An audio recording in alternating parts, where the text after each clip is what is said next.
কি নাম আপনার? আমার নাম মুনিয়া জাহান। দাঁড়ান দাঁড়ান না, ওনার পাশে দাঁড়ান না। আপনার কি নাম? তাসমিয়া জাহান নীলা। কোন ক্লাসে পড়েন? আমি অনার্স প্রথম বর্ষে পড়ছি ঢাকা বিশ্ববিদ্যালয়ে। আচ্ছা, ৫ তারিখের পরে এই যে সবাই বলতেছে দ্বিতীয় স্বাধীনতা, তো আপনারা কেমন দেখতেছেন? ৫ তারিখের পরে যেই আশা করছিলেন, যেই আশা নিয়ে আন্দোলন করছিলেন, সেটা কি পূর্ণ হয়েছে? আমাদের মানে শিক্ষার্থীদের যেটা ছিল আসলে যে একটা ফ্যাসি বিরোধী আন্দোলন ছিল এটা, তো আমরা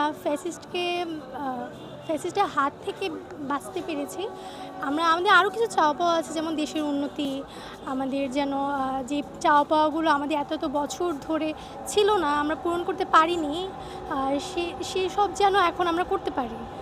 একটা ভালো দেশ, উন্নত দেশ, এবং এই দেশের যে মানে স্বাধীনতা মানে কি আসলে, যে আমাদের মানে সব কিছু যেন মতামত প্রকাশ করতে পারি, আমাদের যেন ভালো খারাপের একটা থাকে যে।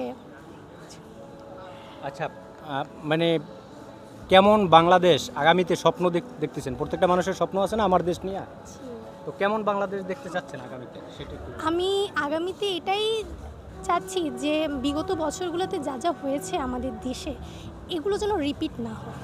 আমাদের দেশ যেন অন্যান্য যদি উন্নত কান্ট্রির সাথে আমরা তুলনা করি, তাদের থেকে অনেক পিছিয়ে আছে। এই পিছিয়ে যেন আর না পড়ে, যুগের সাথে তাল মিলিয়ে চলতে পারে। দেশের শিক্ষা থেকে শুরু করে যাবতীয় যে সকল বিষয় আছে, ওই বিষয়গুলো যেন একটা উন্নতি হয়। এবং অবশ্যই আমরা চাই যে আমাদের দেশ সব কিছু থেকেই এগিয়ে থাকুক, বাকি দেশগুলোর সাথেও মানে পায়ে পায়ে যেন চলতে পারে। এটাই চাই, আমাদের দেশের মানুষ যেন ভালো থাকে, এই আর কি। আচ্ছা আপু,